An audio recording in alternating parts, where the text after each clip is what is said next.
여러분, 우리는 그리스도인입니다. 그리스도인으로서 적어도 세례를 받고 또 여러분이 자신의 그 순수한, 우리가 순수하다 해서 하나님 앞에서 100% 순수한 사람이 어디 있겠습니까? 그러나 나의 그 양심으로 나는 예수 그리스도를 나의 구주로 믿고 있는 그리스도인입니다 라고 우리가 떳떳이 고백할 수 있다면 이런 그 자신의 간증이 나와야 됩니다.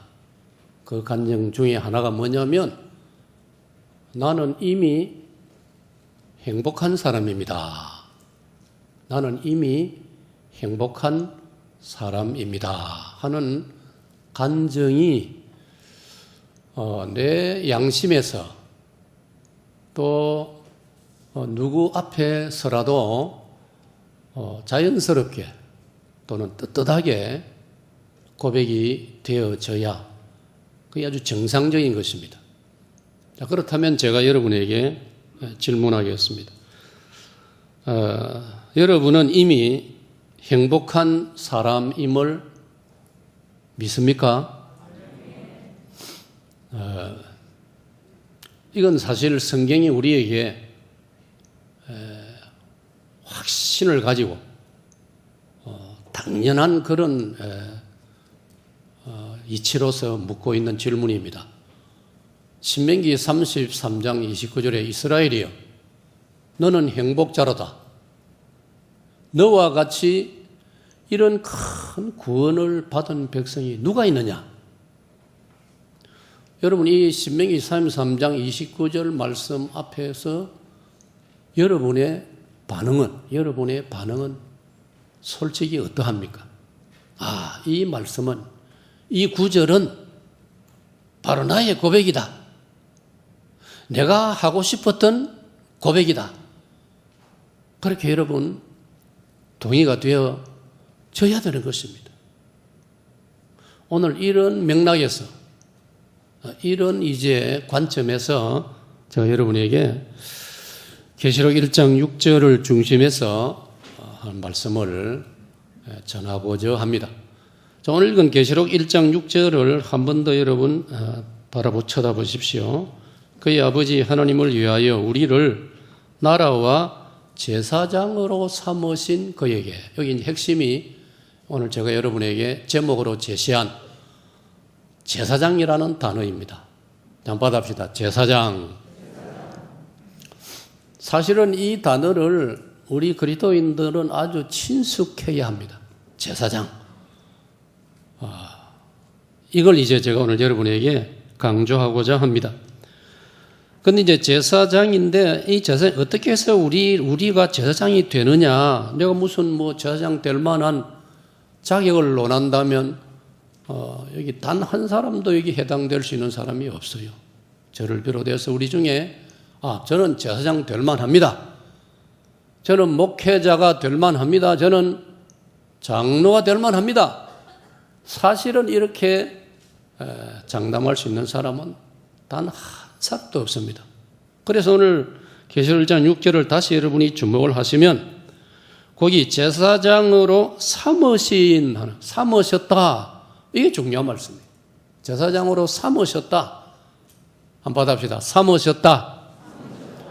삼으셨다라는 이 단어가 풍기는 의미, 뉘앙스는 사실 자격이 없는데 언감생심, 감히 어떻게 우리가 하나님 앞에서 바로 설 수도 없는 인간인데 제사장이라고 부를 수 있느냐?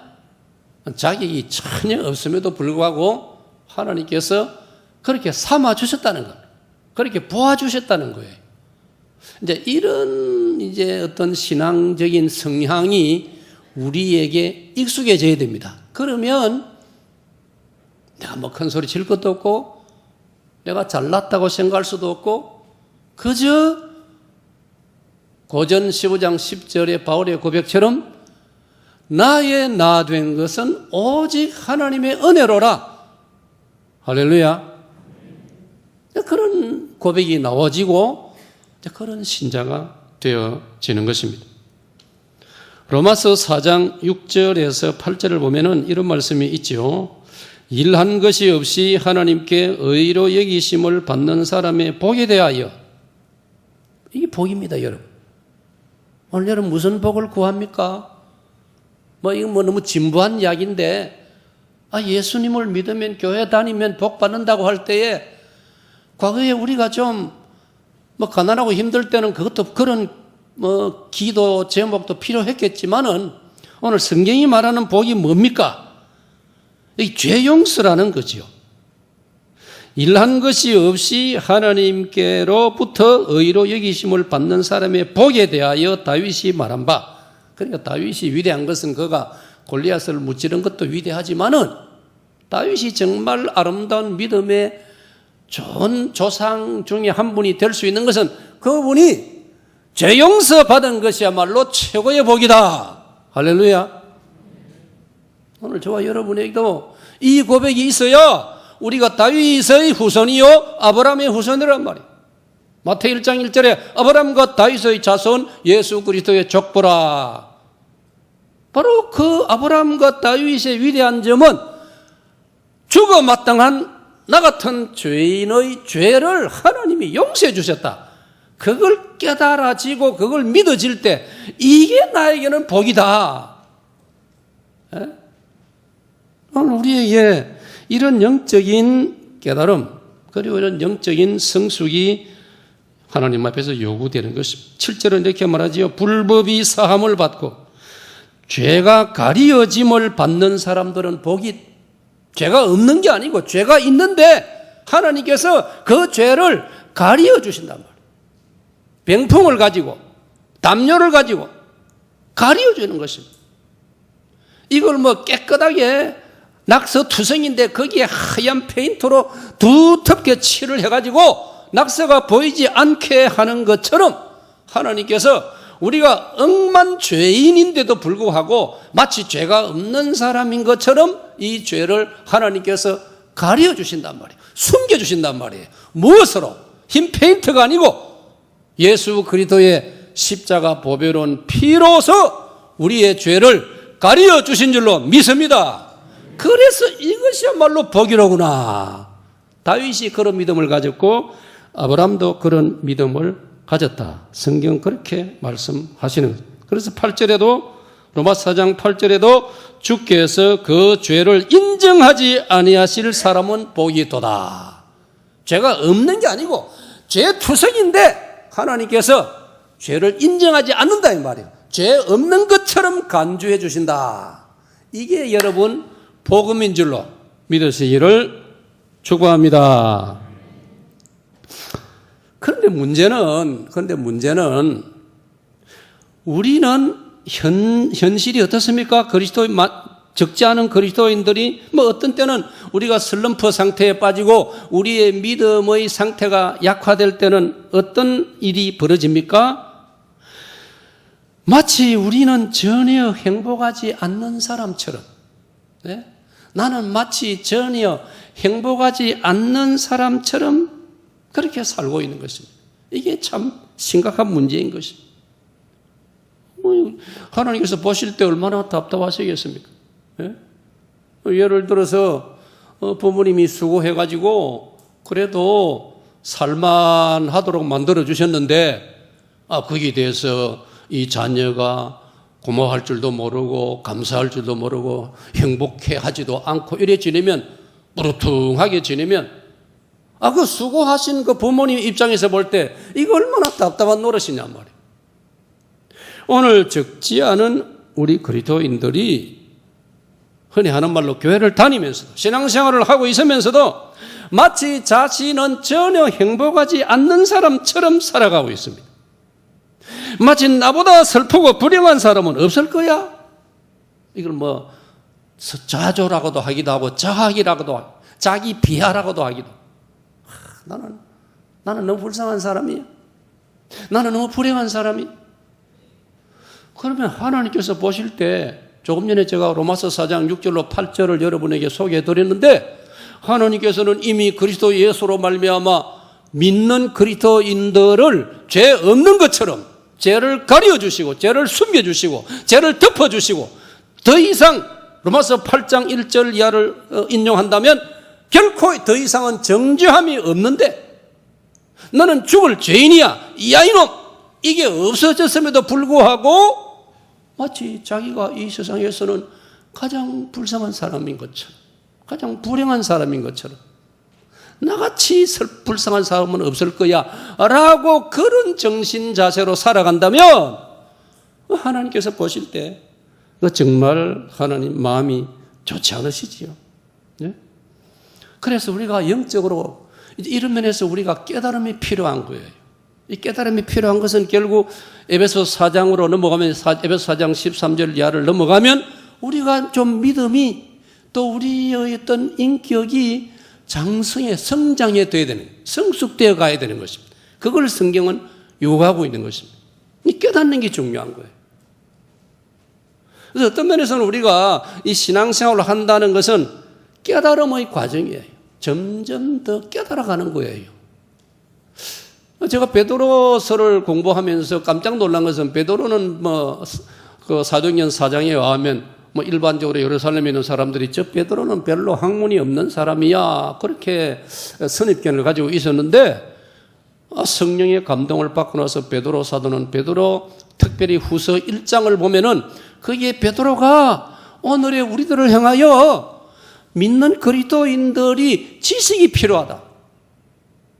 범사에 학문이 별로 없는 사람처럼 보였던 그 베드로도 오늘 후세 우리 그리스도인들을 향하여 좀 영적인 신앙적인 지식이 필요하다.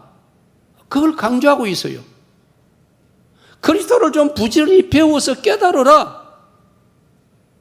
그래서 우리 믿는 성도는 딱 일단 예배당에 들어오면 나는 어린아이처럼 그런 정신을 가지고 나는 학생이다 그런 마음을 가지고 어쩐지 오늘도 내가 예배를 통하여 하나님 말씀을 통하여 한 가지라도 내가 새로 배우고 깨달아야 되겠다. 그런 강한 그 열심이 의욕이 있어야 됩니다. 할렐루야. 그래서 우리가 깨닫고 나면 얼마나 공자 선생님이 조문도면 석사가라. 아침에 좋은 도를 들으면 저녁에 죽어도 가하다.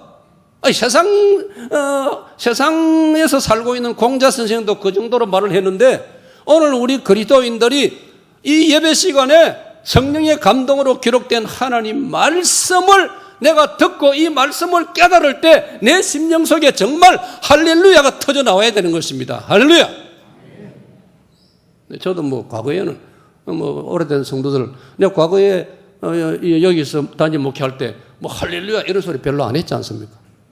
그런데 세월이 지나면서 깨달아 보니까 이거야말로 우리 그리스도인들의 인사가 되어야 되고 고백이 되어야 할 줄로 믿습니다. 노래 중에 노래라는 시편이 150편으로 되어 있는데 150편 맨 마지막 끝절이 뭐라 되어 있습니까? 할렐루야라고 끝이 나고 있는 것입니다. 할렐루야.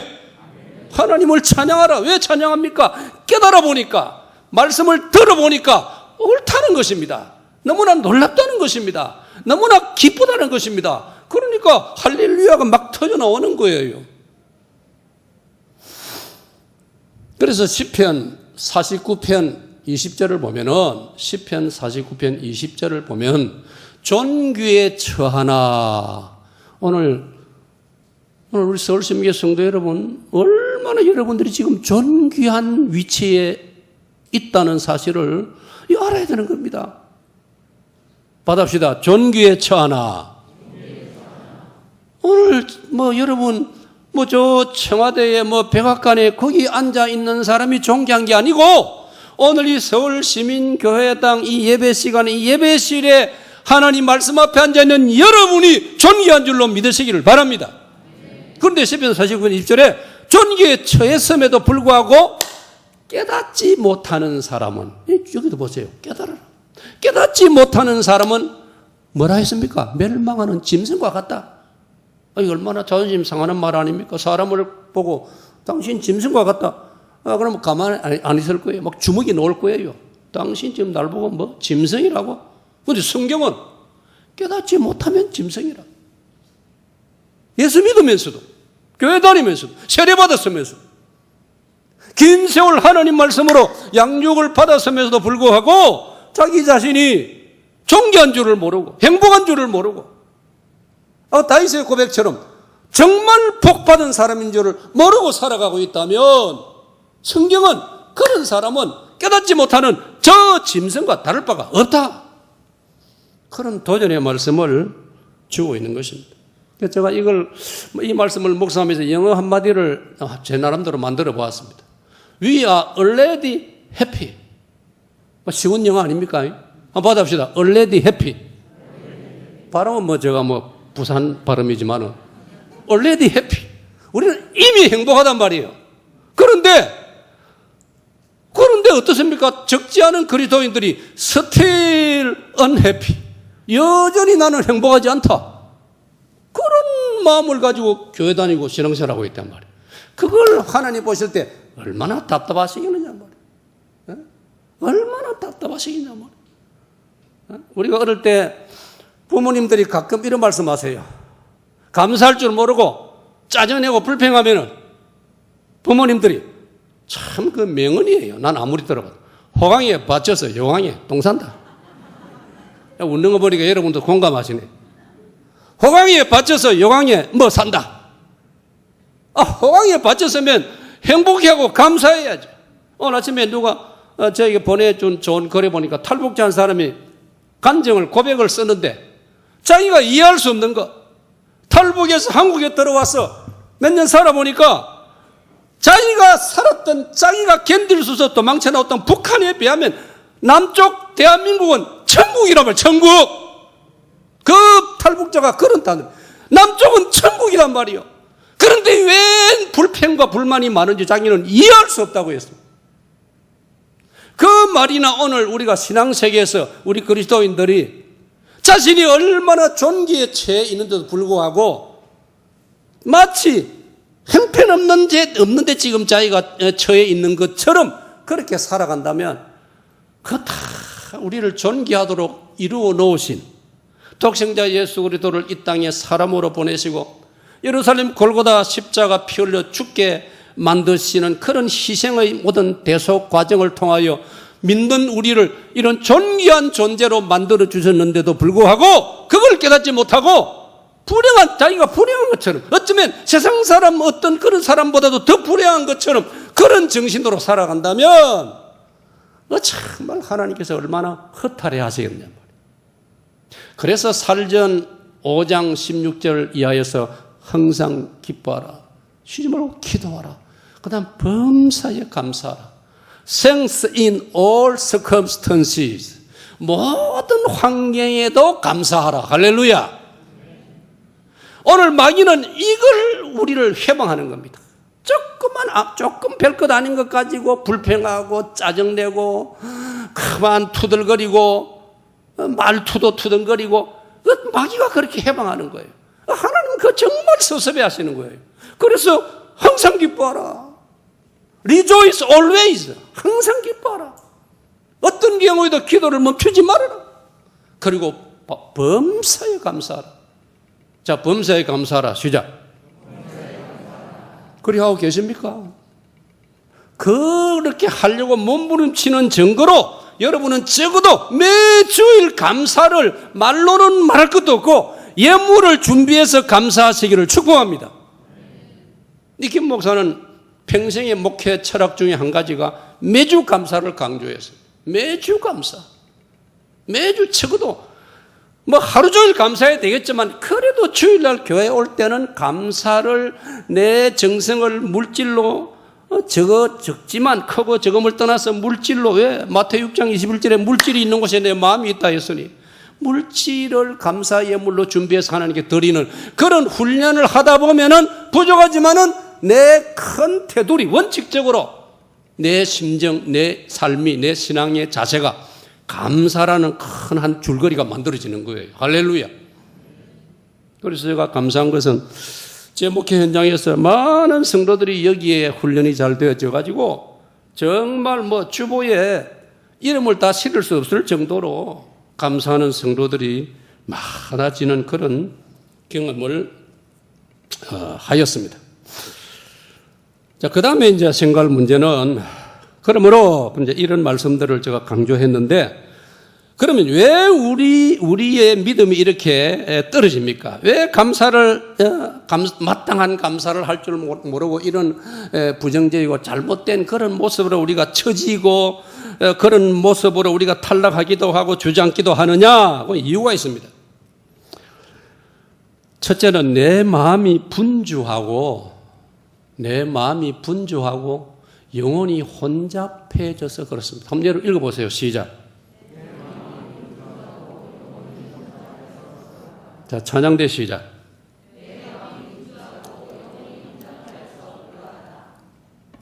지금 여러분 요즘 어떻습니까? 저는 한 주간 어땠습니까? 마음이 불필요한 문제들로 너무 분주했지 않습니까? 마음이 분주해지면 영혼이 혼잡해집니다. 그럼 복잡해집니다. 여러분 집안이 어수선하면은 우리 기분도 어수선해지지 않습니까?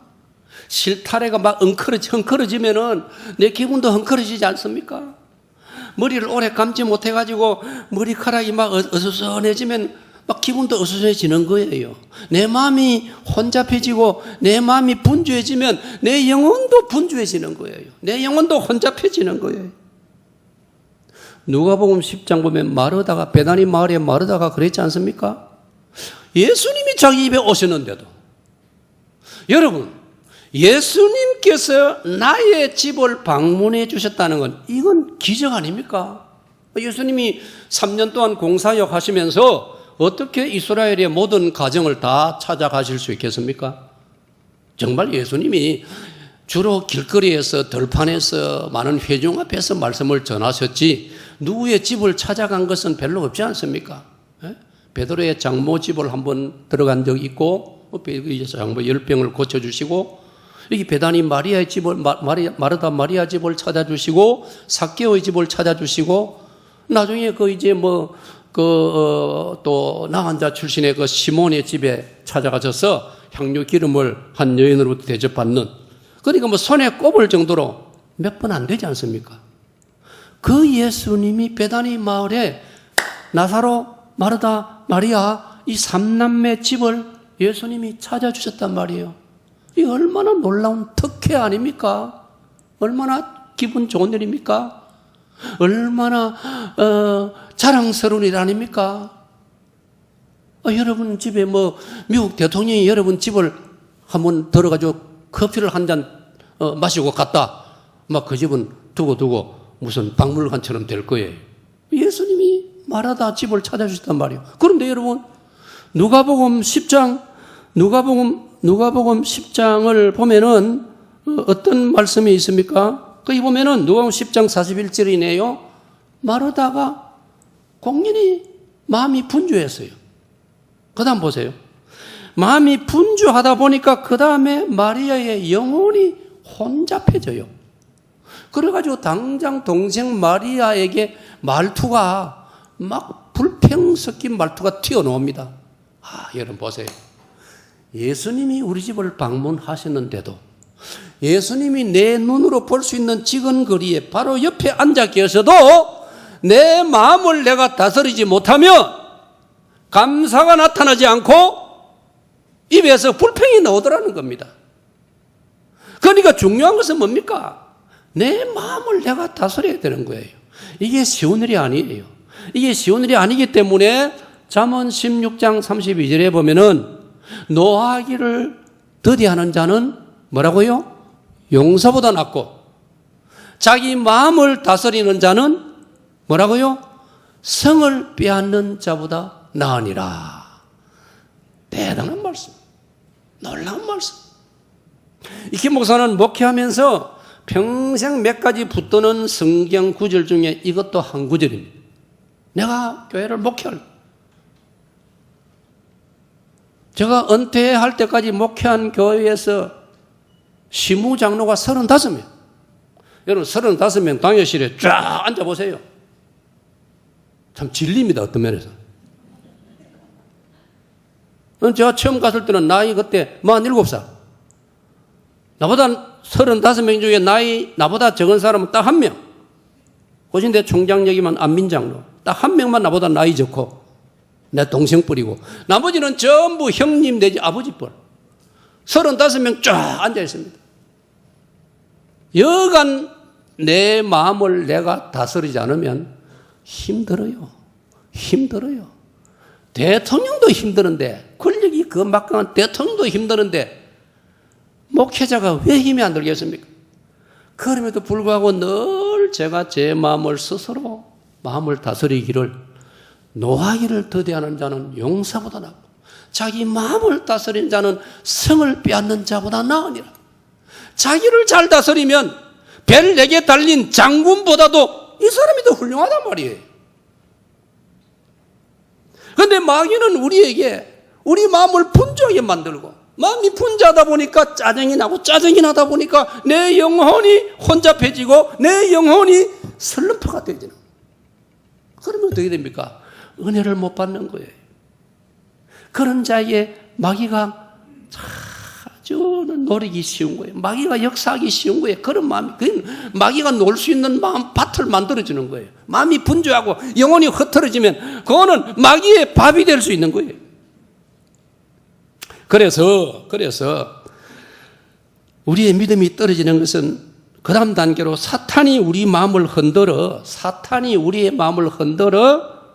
구원의 감격과 거듭난 그리스도인으로서의 자부심을 누리지 못하도록 회방을 하는 것입니다. 많은 설명할 때 여러분이 이해할 수 있을 것입니다. 같이 읽어봅시다. 시작.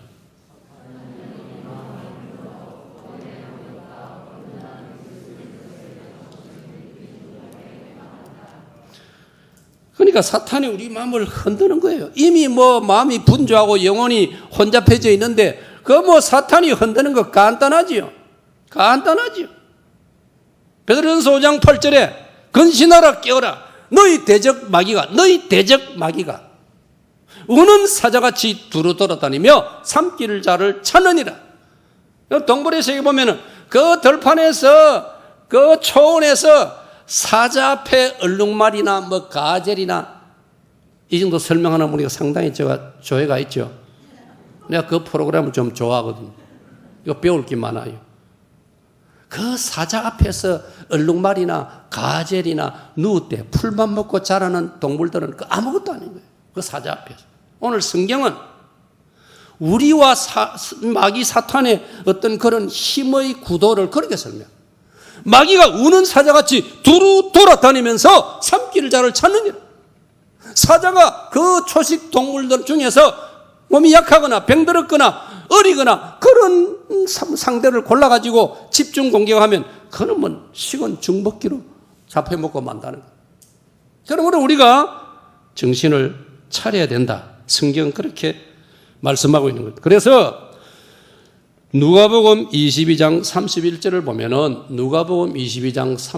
보면은 예수님께서 베드로에게 여러분 12제자 중에 스님이라고 불리우는 베드로에게 마저 예수님께서 시몬아 보라 사탄이 너희를 어떻게 한다고요? 밀가부르듯 하려고 요구하였느니라. 밀가부른다는 말 요즘 세대는 잘 아는지 모르겠어요. 우리 어릴 때 농촌에서 어머니가 추수 끝에 나무지를 가지고 알곡과 뭐든 이제 다른 것을 이제 분별해가지고 걸러내는 그런 키질 하는 모습을 우리 어릴 때 마당에서 어머님이 그렇게 하시는 모습을 많이 보고 자랐단 말이에요. 그 키는 어머니 손에 잡혀 있는 거예요. 어머니 의도대로 이 키가 움직이는 거예요. 마귀가 베드로를 12제자를 그렇게 할 수 있다는 거죠. 그런 때문에 우리는 정신을 차리고 근신해서 이런 내 자신의 마음을 내가 다스릴 뿐 아니라 사탄이 우리를 함부로 하지 못하도록 성경은 근신하라, 깨어라, 정신을 차리고 근신하여 기도하라 그렇게 말씀하고 있는 거예요. 그러므로 실제로 우리는 이제 최고의 신분인 왕 같은 제사장이 된 줄을 확신하시기를 축복합니다. 이게 중요한 거예요. 이게 중요한 거예요. 조금 전에 말씀드린 대로 그 탈북자가 우리 남쪽 한국 대한민국에 와서 살아보니 도무지 이해가 되지 않는다. 북한 불쌍한 동포들에 비하면 남쪽의 대한민국 국민들은 천국 같은 땅에 살고 있는데도 불구하고 그걸 깨닫지 못하는 것처럼 오늘 저와 여러분도 이걸 깨닫지 못하면 한평생 신앙생활을 하면서도 스스로 불행한 사람인 것처럼 재미없이 즐길 줄 모르고 신앙생활을 억지로 끌려다니면서 마지못해서 그보다 불쌍한 게 어디 있습니까, 여러분? 오늘 주님께서는 저와 여러분 하나님을 섬기는 것, 신앙생활 하는 것, 또 예배 드리고 뭐 쉬운 말로 교회 봉사하는 것까지도 성경은 우리를 향하여 절기라고 말씀하고 있는 거예요. 할렐루야. 여러분 우리 어릴 때부터 배운 요리문답, 교리문답, 일문답도 사람의 제일 되는 목적은 하나님을 영원롭게 하는 것일 뿐 하나님을 기쁘시게 하는 것뿐 아니라 영원토록 그를 어떻게 하라고요? 즐거워하는 것이니라. 그 말은 뭡니까? 신앙생활을 즐기란 말, 하나님 섬기는 걸 즐기란 말, 예배를 즐기라는 말, 찬양을 즐기라는 것입니다. 할렐루야. 하나님만 영광 받으소서로 끝나는 게 아니고 그걸 통해서 나도 즐거워하는 겁니다. 나도 기쁜 겁니다. 내가 막 그래 함으로써 예배드리고 찬양함으로써 힘이 불끈불끈 올라오는 것입니다. 할렐루야. 여러분, 우리 세계, 우리가 살고 있는 이 금세기에 가장 잘 나간 가문이 하나 있습니다. 어떤 가문일까요? 아주 소문이 자자했던 영국 엘리자베스 여왕의 가문 아닙니까? 엘리자베스 여왕은 26살에 왕위에 올랐습니다. 그리고 금년에 96세로 세상을 떠났습니다. 도대체 왕 노릇을 몇 년 했습니까? 70년 했습니다. 7년 아니요. 여러 자료에 보니까 인류 역사에서 아마 이 여왕만큼 왕위에 오랫동안 왕위를 누린 사람 없다고. 70년을 왕위에 있었습니다. 대단합니다. 여러분 이분이 어느 정도인지 아십니까? 지난 9월 19일 날 월요일 날 장례식을 했는데 이분이 소유한 궁궐이 우리 같으면 경복궁, 그 궁궐이 자기 소유 궁궐이 4개입니다. 버킹엄 궁전을 비롯해 가지고 잉글랜드와 스코틀랜드와 웨일스 비롯해서 아주 화려한 궁궐이 4개나 있습니다. 뿐만 아니라 현금 재산이 얼마냐? 현금이 얼마냐? 심장 약한 사람 단단히 들으세요. 현금이 74억 불. 74억 원이 아니고 74억 원에다가 공 3개 보태세요. 부동산이 얼마냐? 800억 달러. 800억 불의 부동산. 1년 왕실을 위해서 영국 정부가 배정하는 예산이 얼마냐? 1년 예산이 1,350억 원. 오늘 자료 활용하라고 이 장례식 저음에서 이게 다 공개되더라고요. 세계 15개 나라가 엘리자베스 여왕을 자기들의 왕으로, 자기들 나라의 최고 통치자로 받아들이고 있습니다. 그런데 그 궁궐 안을 들여다보면 내막은 어떻습니까? 그의 며느리였던 찰스 다이아나 그 세자 비인의 슬픈 이야기, 파리에서 교통사고로 세상을 떠난 그 슬픈 이야기 여러분도 알고 있지요. 그 다이아나 비가 죽고 남겨놓은 아들이 둘입니다. 윌리엄 왕자하고 해리 왕자. 여러분 이분 할머니 장례식에 이 형제간에 윌리엄과 해리 형제간에 옆에 나란히 앉으면서도 눈 인사도 하지 않습니다. 해리는 궁궐 생활이 너무 갑갑해서 그는 뛰쳐나갔습니다. 지금 캐나다 쪽에서 살고 있지 않습니까? 평민이 돼가지고. 제가 왜 이야기합니까? 오늘 저와 여러분 엘리자베스 여왕의 가문조차도 우리가 부러워할 게 없다는 것입니다. 이런 확신을 가져야 됩니다. 아멘입니까? 이거 목사님, 우리 목사님이 그러사도란 말 이해가 됩니까? 그러사도 나도 한번 버킹엄 궁에 살고 싶어요. 가서 사세요. 한번 살아보세요. 살아보면 한 달도 못 가서 오늘 이 설교 시간에 이 말씀이 기억날 거예요. 자, 그러면 자, 결론적으로 이렇게 말씀드리겠습니다. 다시 한번 강조합니다. 최고의 신분 상승, 왕 같은 제사장이 누구냐? 최고의 신분 상승인 왕 같은 제사장. 요 단어는 베드로전서 2장 9절에 나옵니다. 베드로전서 2장 9절에 놀랍지 않습니까? 아까 저 서두에 말씀드린 것처럼 사람들이 별로 배운 바가 학문이 없는 사람으로 간주받았던 그 베드로가 성령의 감동으로 이 진리를 깨달은 것입니다. 그래서 베드로전서 2장 9절에 우리를 가리켜 자기를 포함해서 자기 뒤를 따라오는 지구상의 모든 그리스도인들을 향하여 베드로가 성령의 감동으로 기록한 말씀, 베드로전서 2장 9절에 우리를 가리켜 너희는 왕 같은 제사장들이다. 할렐루야. 왕 같은 제사장. 로얄 프리스트입니다. 로얄 프리스트. 여러분, 앞에 로얄이 붙으면요, 그 대단한 것 아닙니까? 로얄, 대단한 것입니다.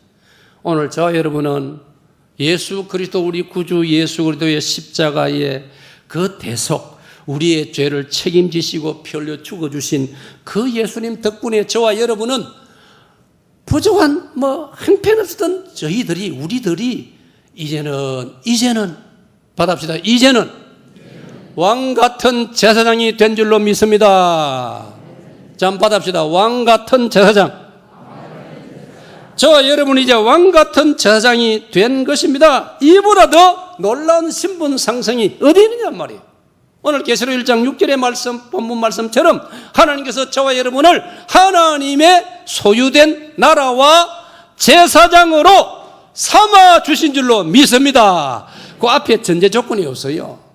우리 중에서 그래도 지구상의 인류가 지금 77억인데 77억 중에서도 그래도 하나님 보실 때 좀 깔끔하고 깨끗하고 좀 그래도 괜찮아 보이고 이런 사람들을 내가 왕 같은 제사장으로 삼으마가 아니고 그리스도 예수 안에 있으면 그리스도 예수를 나의 구주로 고백하는 참된 솔직한 믿음을 가진 사람이라면 하나님께서는 그를 왕 같은 제사장으로 삼아 주시는 줄로 믿으시기를 축복합니다.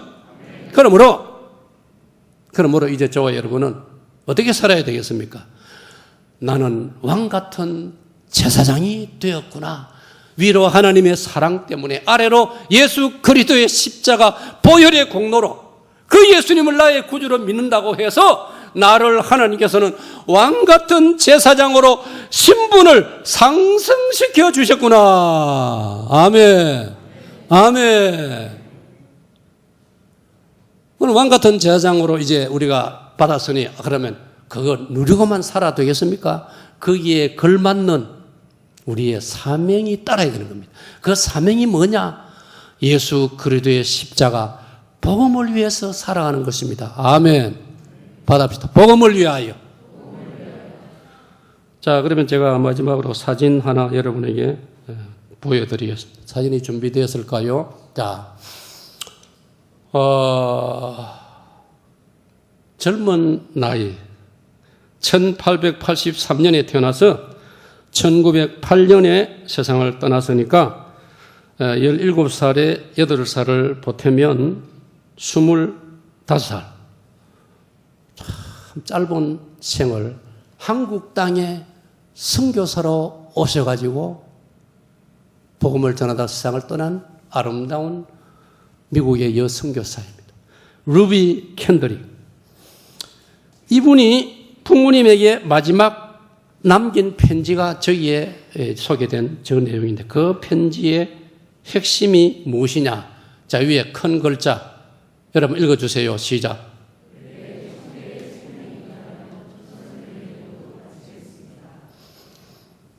내게 1000개의 생명이 있다면 조선을 위해 모두 바치겠습니다. 왜 이런 고백을 25살, 26살에 세상을 떠나면서도 당시 미국을, 한국을 양나라를 비교하면 우리는 형편없지 않습니까? 어느 선교사가 인간이기 때문에 지쳐서 한국 땅에 복음을 전하다가 도무지 앞이 보이지 않습니다. 그 일기장에 그런 글을 써놨다는 걸 우리가 본 적이 있지 않습니까? 바로 그런 상황인데도 어떻게 저 루비 캔드릭이 나에게 천개의 생명이 있다면 그 모두를 조선을 위해 바치겠습니다. 어떻게 그런 고백이 나올 수 있습니까? 자신이 그리스도 예수로 말미암아 왕 같은 제사장이라는 확신이 있었기 때문인 줄로 믿습니다. 오늘 여러분이 이런 분명한 그리스도 안에서 자기 확신을 가지고 나는 최고의 신분 상승을 하나님으로부터 부여받았다는 이 고백을 가지고 이제 왕 같은 제사장답게 하나님 앞에 살아드리는 여러분들 되시기를 축복합니다.